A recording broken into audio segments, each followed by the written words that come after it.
ujya utekereza ku iherezo ry'urugendo rwawe muri iyi si? Ese ujya utekereza uko uzarangiza?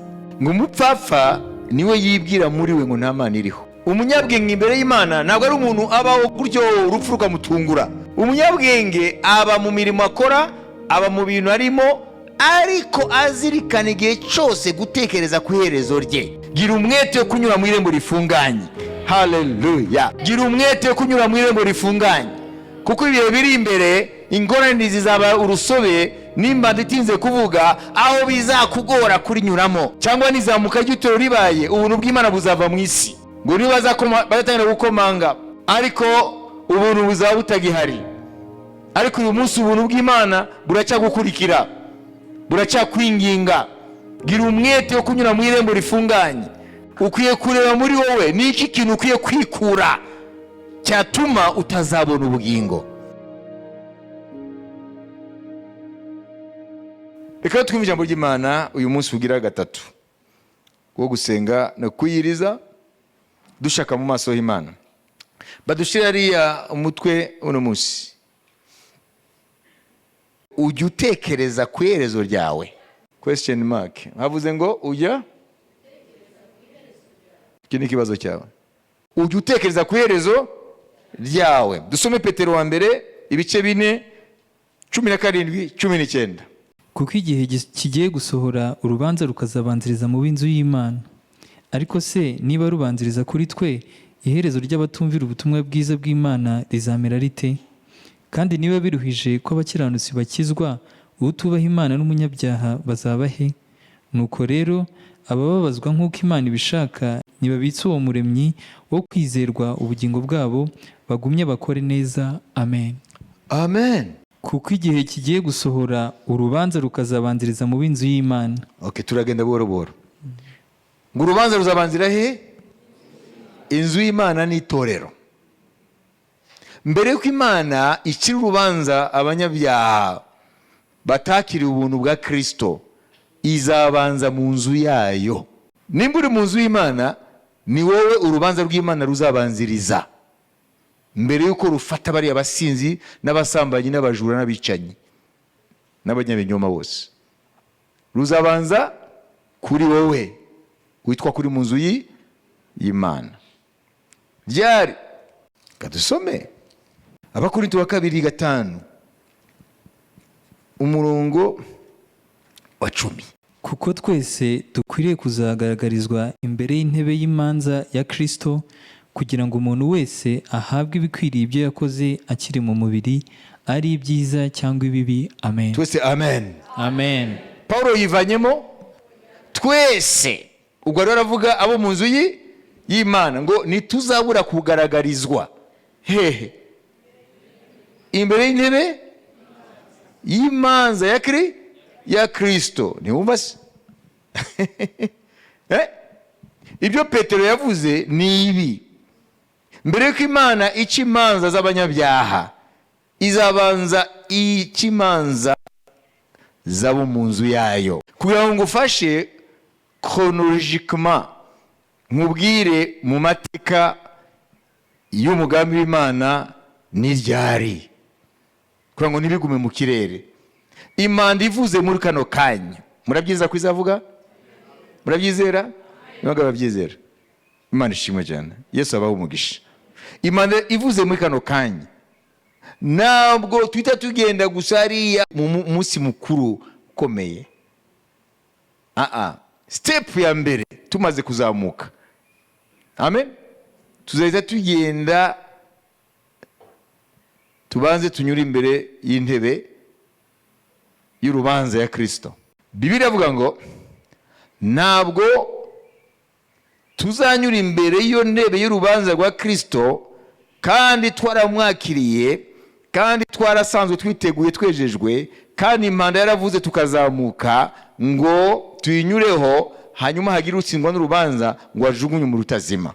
Umuriro utazima ntabwo ari uwacu twebwe abakijijwe. Abaroma 8 umurongo wa 1.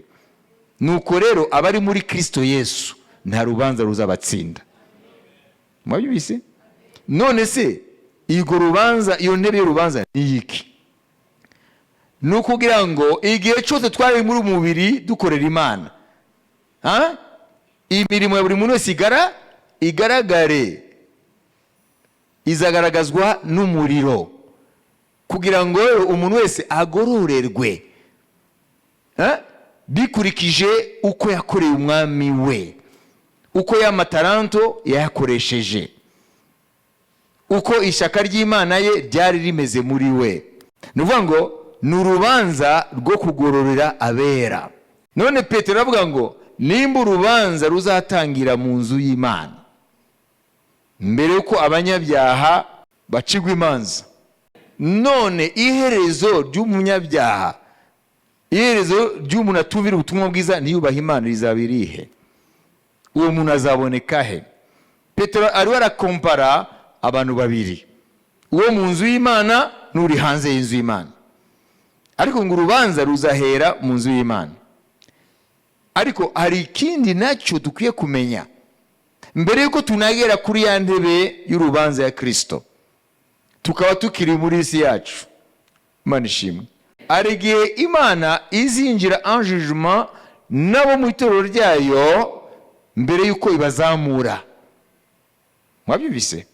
Bizaba gute?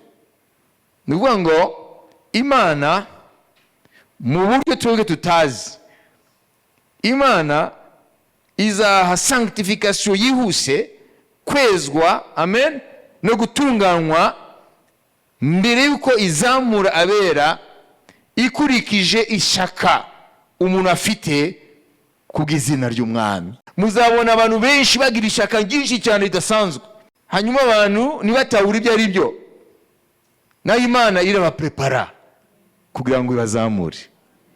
Amen. Ni ukuvuga ngo mu ijambo rimwe Imana iranyura,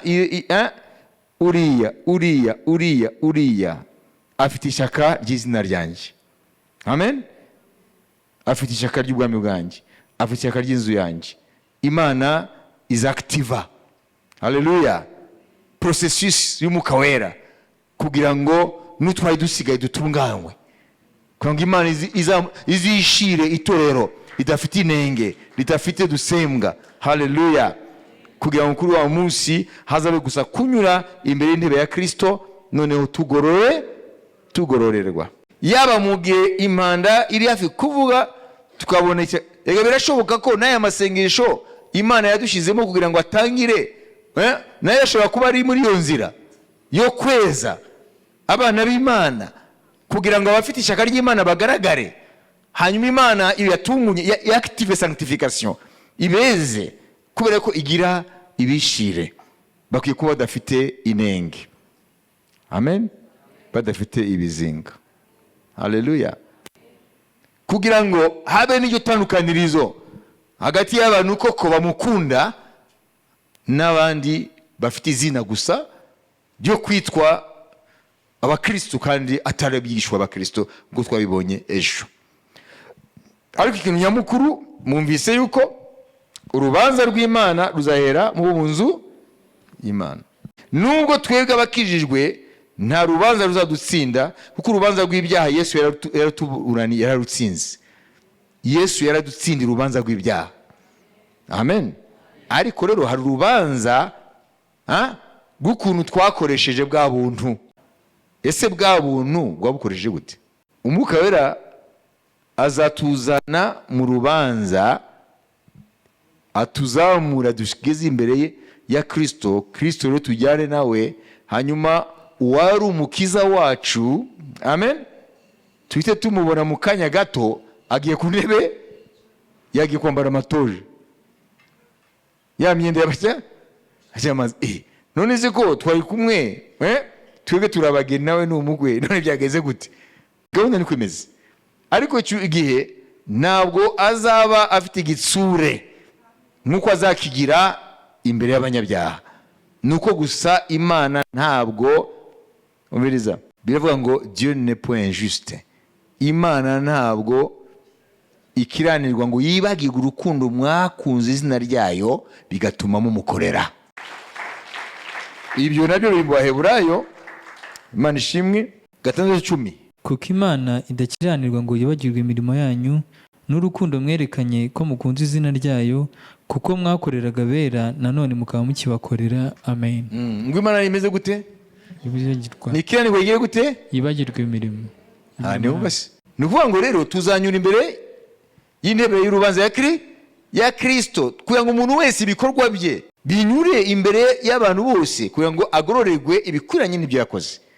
Bivuga ngo rero ingororano, nubwo twese tuba turi mu ijuru abakiriye agakiza, ariko ingororano ziratandukanye.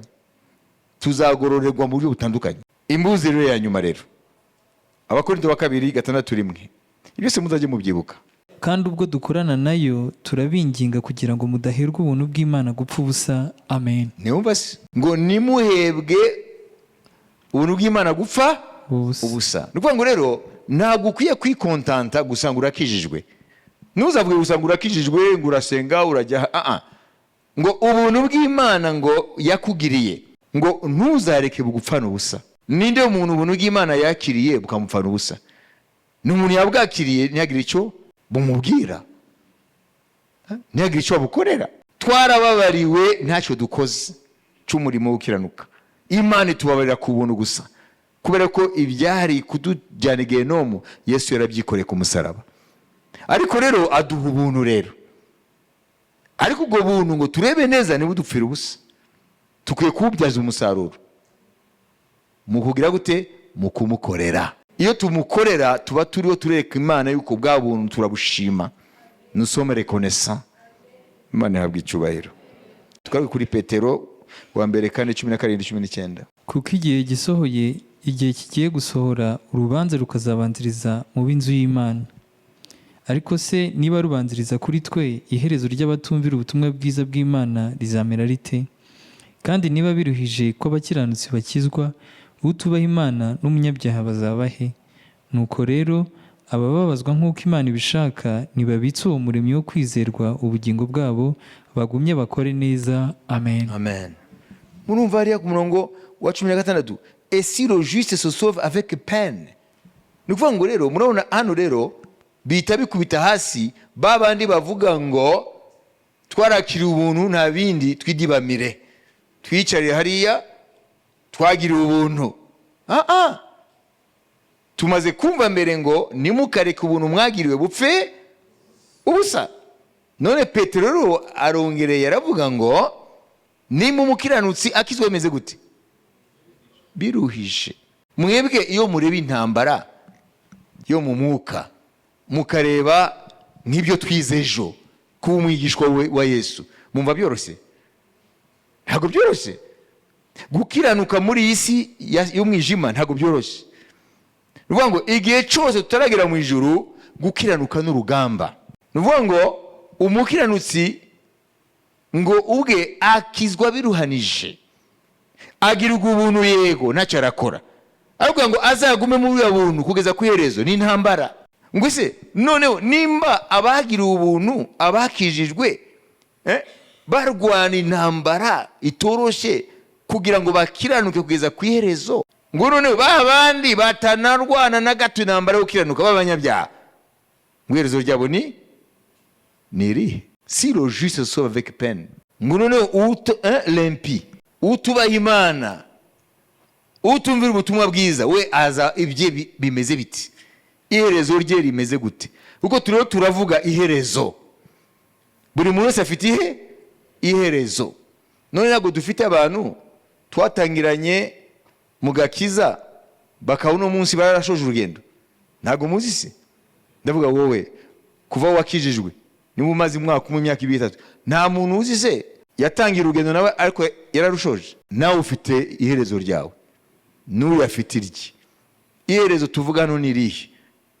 Ni igihe uvuye muri iyi si, ni igihe uvuye muri uwo mubiri, iryo twisihe iherezo ryawe.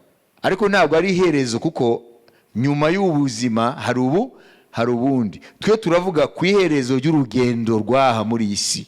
Ujya utekereza ku iherezo ry'urugendo rwawe muri iyi si? Ese ujya utekereza uko uzarangiza? Ngo umupfapfa niwe yibwira muri we ngo nta Mana iriho, ariko nizera ko wowe utari muri abo. Bibiliya iravuga muri Zaburi ngo umupfapfa yibwira ngo nta Mana iriho. ariko wowe urazikwiriho. Amen.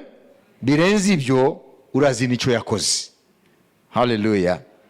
Urazi n'ibyo yakoze uyu munsi mu mateka y'isi mu gusohoza ijambo ryayo.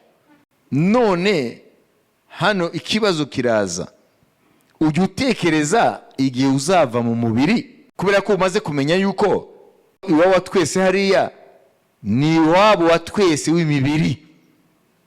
Hariya ni iwabo wa twese w'imibiri, ariko inzira abantu banyuramo bavuye mu mubiri ni ebyiri. Bamwe bava mu mubiri bagana muri paradizo y'Imana, abo ni abakristo, abo ni abakijijwe, abo ni abakiriye agakiza. Amen. Abandi bafata inzira igana ikuzimu, bategereje kuzazukira urubanza rw'abanyabyaha, ari wo muri utazima.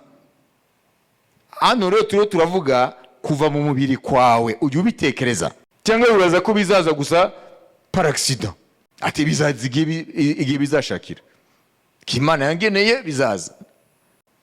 Mu gitabo cyo Guteka kwa 2:32-29, iyo baba abanyabwenge baba bamenya ibi, baba bitaye ku iherezo ryabo. Amen. Amen. Iyo bari abanyabwenge ngo bakamenya ibi, ibiki bakitaye, niwumva se, ni wa mutwe nababwiye. Umunyabwenge imbere y'Imana ntabwo ari umuntu abaho guso gutyo urupfu rukamutungura. Umunyabwenge aba mu mirimo akora, aba mu bintu arimo, ariko azirikana igihe cyose gutekereza ku iherezo rye. Icyambere ukwiye kumenya ko uri mortel, ukwiye kumenya ko uzapfa. Cyo ni icyambere. Icya kabiri ukwiye kumenya yuko nyuma y'urupfu hari urubanza. Ukamenya icya gatatu, impamvu hazaba urubanza niyo mpamvu hari kuzuka. Hari gupfa, hari kuzurwa, hanyuma urubanza. Aburayo 9:27. Umuntu yabikiyeho gupfa rimwe, hanyuma hakaza urubanza. Kandi nk'uko abantu bagenewe gupfa rimwe, hanyuma yaho hakaza urubanza. Amen. Amen. Wigeze ubona Hitler agaruka agapfa kabiri? Yapfuye rimwe, asigaje iki? Urubanza.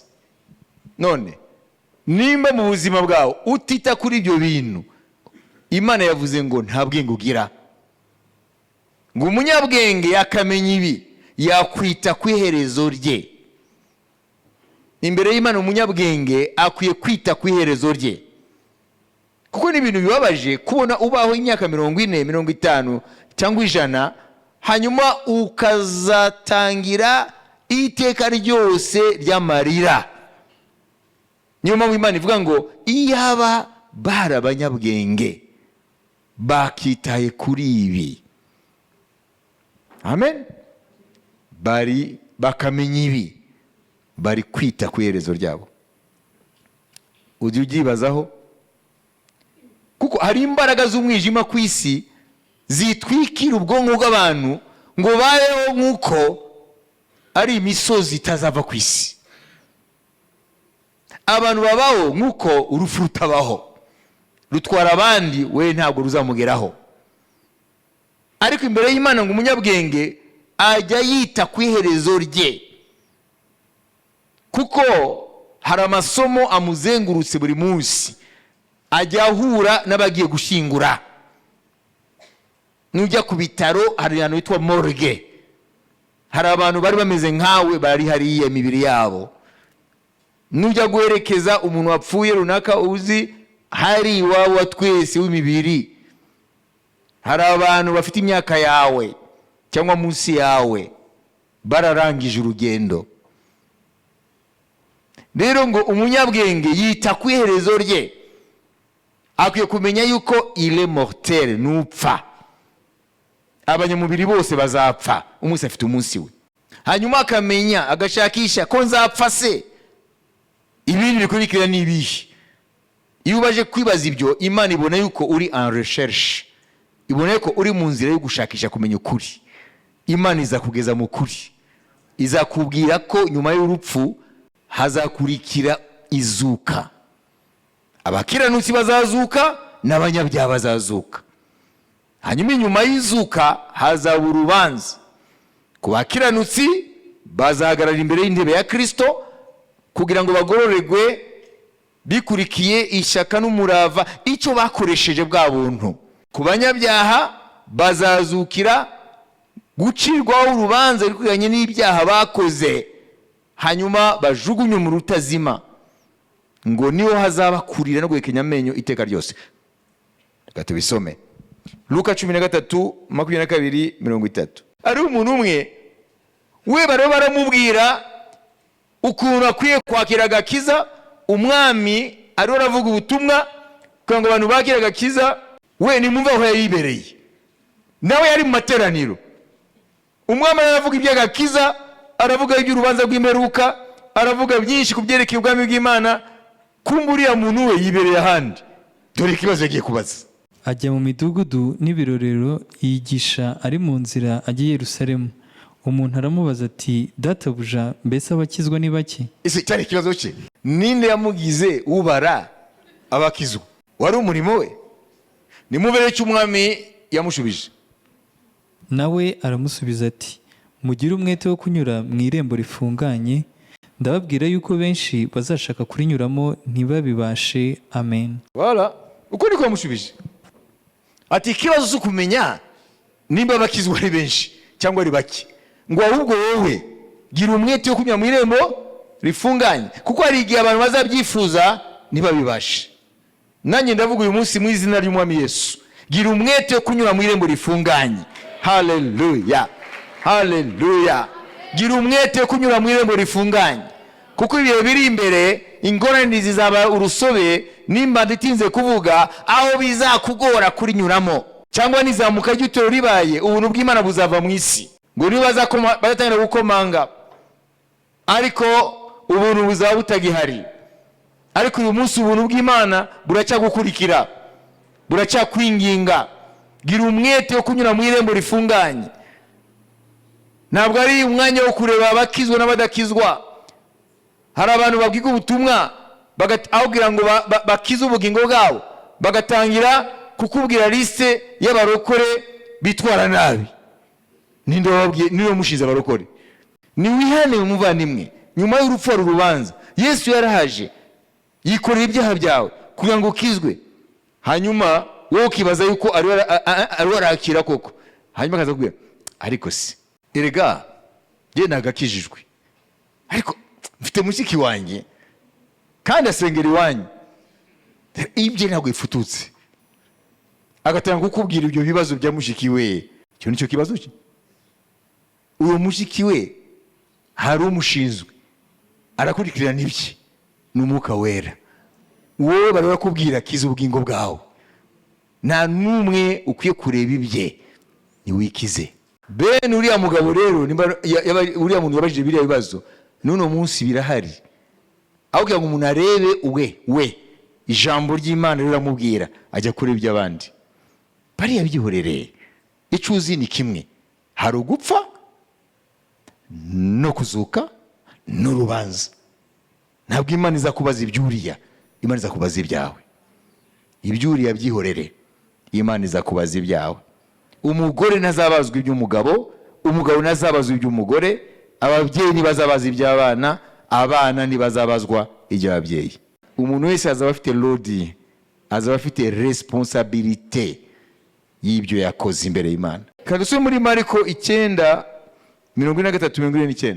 Ukuboko kwawe nikugucumuza uguce, ibyiza nuko wakwinjira mu bugingo usigaranye ukuboko kumwe, biruta ko wajya muri Gehinomu y'umuriro utazima ufite amaboko yombi, aho urunyo rwabo rudapfa kandi n'umuriro ntuzime.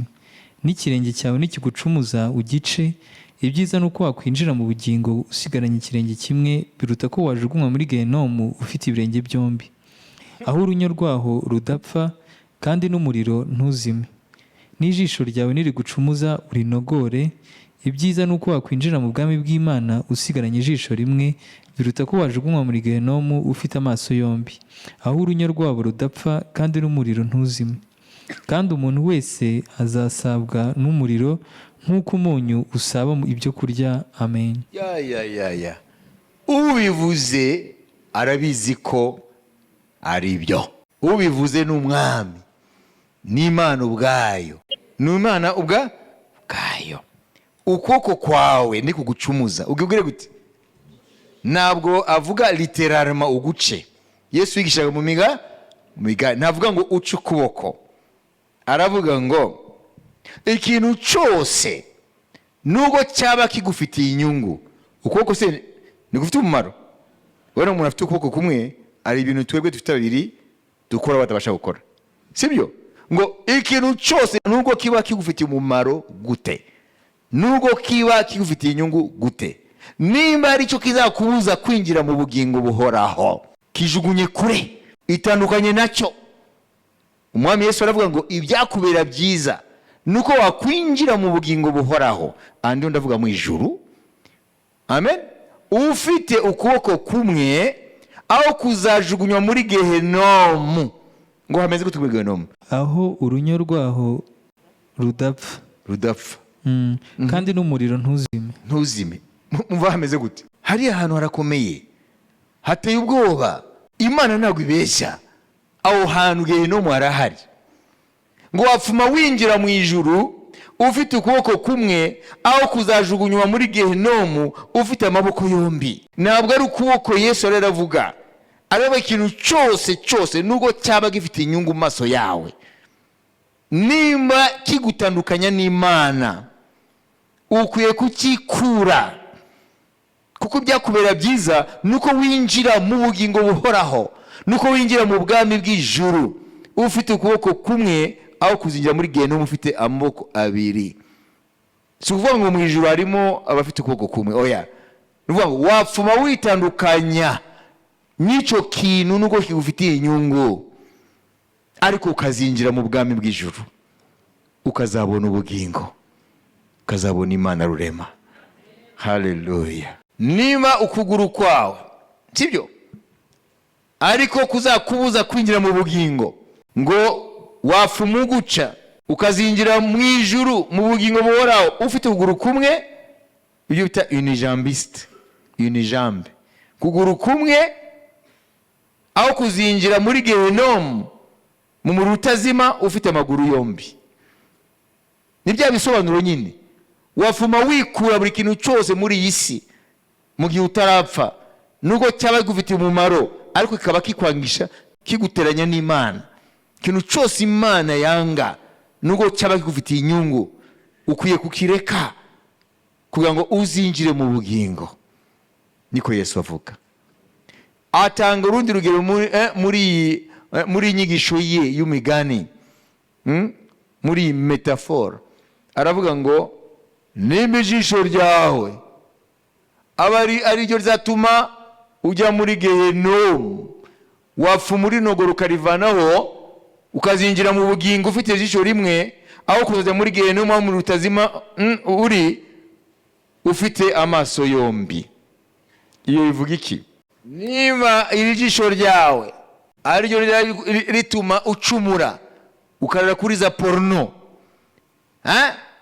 kuri telefone yawe, internet, urareba ibintu by'urukozasoni, iryo jisho ryawe riragucumuza, oyumvise, rizagutwara muri Gehenomu iryo jisho. Kurikuraho se ukarinogora ukarijugunya bivuga iki?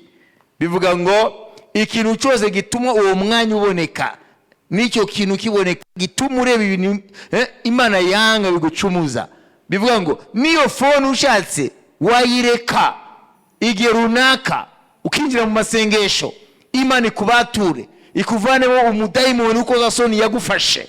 Hanyuma iyo addiction, bayita addiction, kuba addicted, icyo kintu cyakubase, amen, kimaze kurekura, umwaka ugira ubuntu, uzongera utunge telefone cyangwa computer sinzi ari byo wabireberagaho, ariko ufite noneho maîtrise, ufite imbaraga zo kutongera kandi kujya muri bya bintu.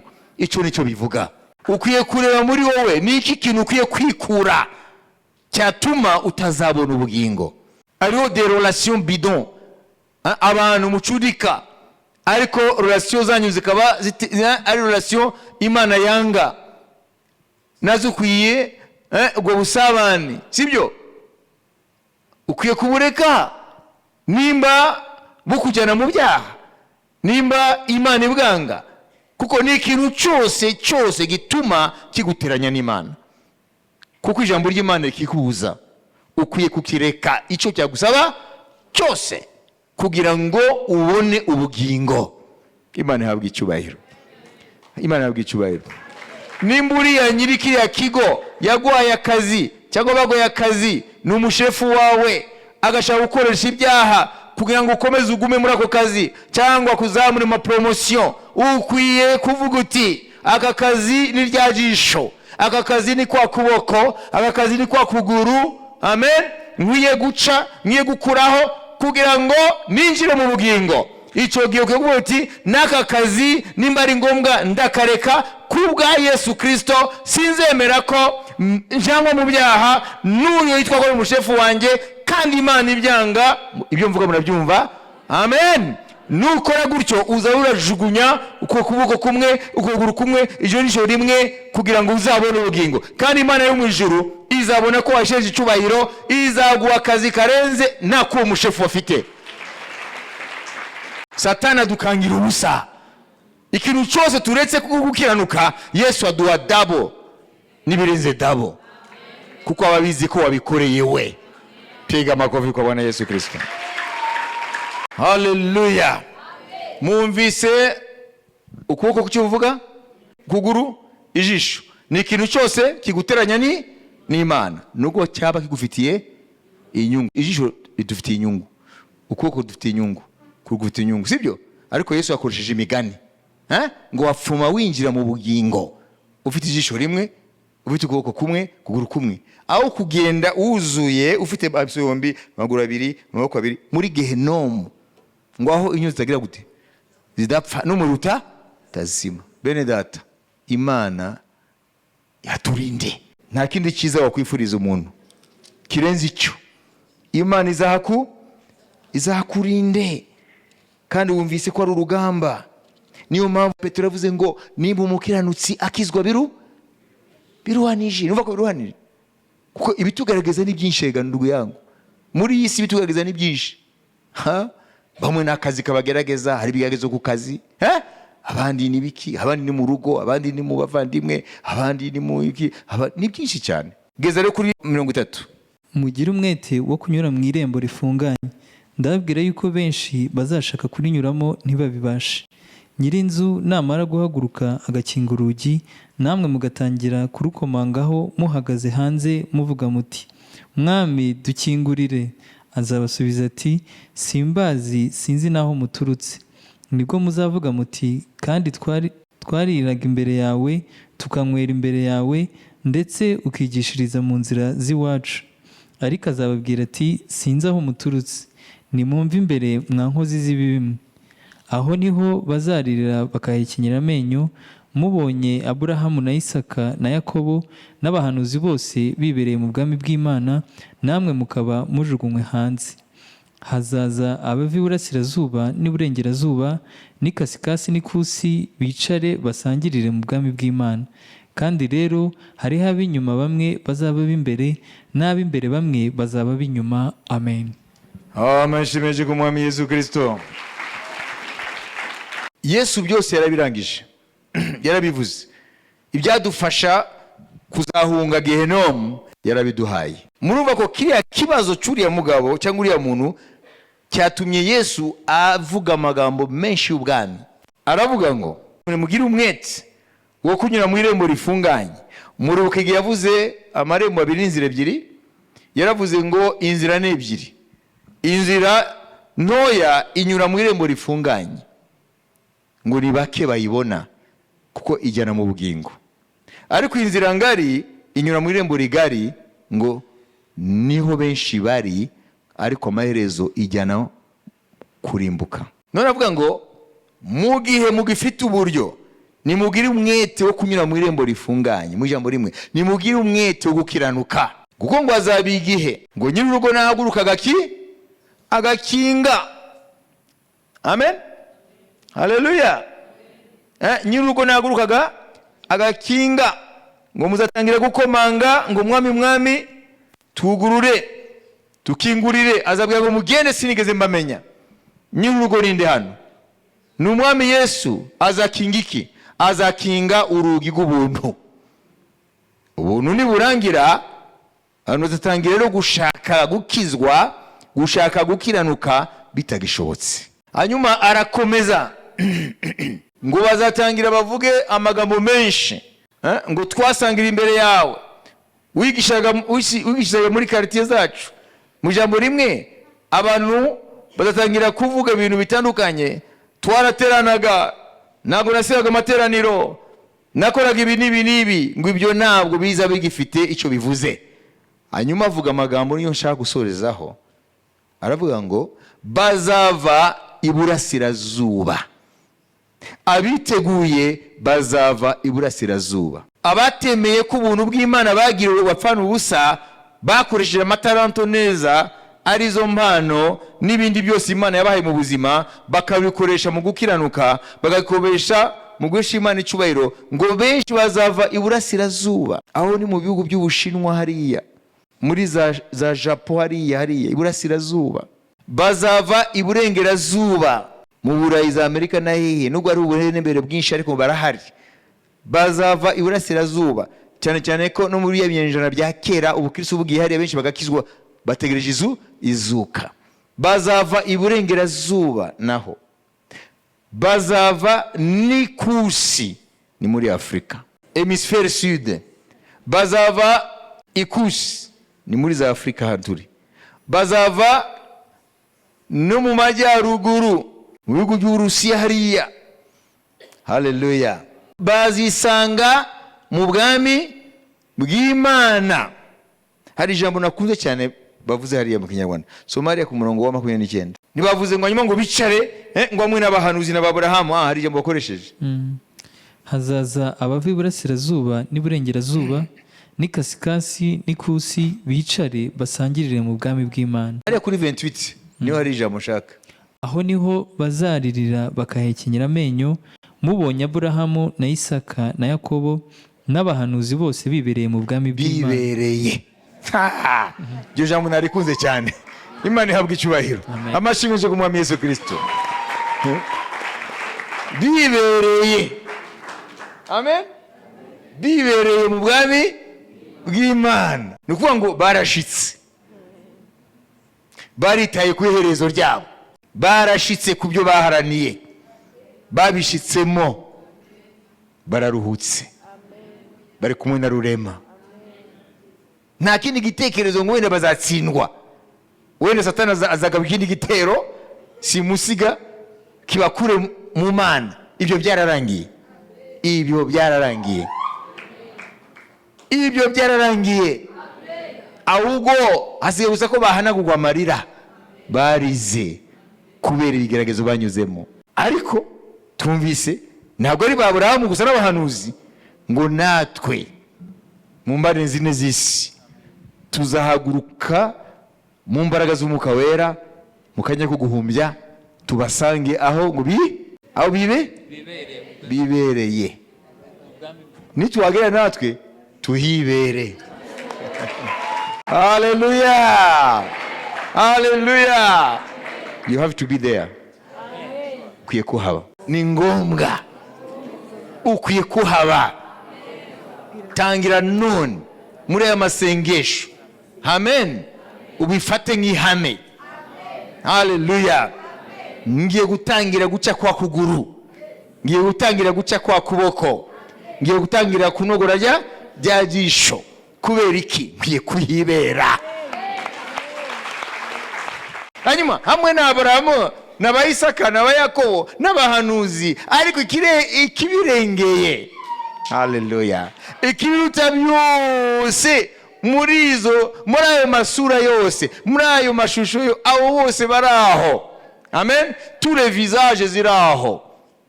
Abo bose baraho. Hallelujah. Ndavuze n'abamarayika burundi rwego, abaserafi n'abakerubi, ba Mikayeli ba Gabriyeli, abari mu ijuru bose baraho. Abamarayika, abana b'abantu barangije urugendo, bashoje urugendo, barwanye intambara yo kwizera barayisoza. Haleluya. Banyuze muri iyi si. Haleluya. Nibasoma Satani, nibasoma abadayimoni, nibapfukamira Satani, nibapfukamira umutware w'isi, nibapfukamira iyi si, bayinyuramo. Haleluya. Nk'abagenzi berekera mu ijuru, bararangije urugendo, barakiranukiye Imana. Hamwe nabo bose, abantu bose tuzabona hariya, tugakebuka hariya Aburahamu, tugakebuka abahanuzi, hariya n'abamarayika bakomeye cyane, hariya n'abakiranutsi bavuye hirya no hino. Ikintu kizaba kiruta byose ni ukubaho kwa Yesu Kristo. Uyo ni we w'ingenzi. Kubera iki? Kuko amasura y'abantu yose aho bazerekeza amaso yabo ni kuri we. Kuko Aburahamu, natwe n'abandi bahanuzi bose, twese tuzavuga mu mitima yacu ngo ni kubwawe Mwami, ngo ni kubwawe Mwami nicaye hano. Uzareba wicaye ngo ni kubwawe Mwami nicaye hano. Kuko Yesu yarabwiye abayuda ngo n'Aburahamu, muvuga ngo murarubuza Aburahamu, ngo yifuje kubona umunsi wanjye, yarawubonye kandi yarishimye. Ngo Aburahamu atarabaho, ndiho. Yesu niwe ndiho. Yesu niwe Imana rurema. Yesu ni wa undi ndiho, yeretse Mose mu muriro, mu kibuga cya kumuro n'igikongoke. Yesu Kristo niwe ndiho. Uriya niwe twese tuzatumbira duti Mwami, nimba nicaye hano ni kubwawe, suko nari gitangaza, ni kubwawe gusa. Muvandimwe, ntukabure hariya.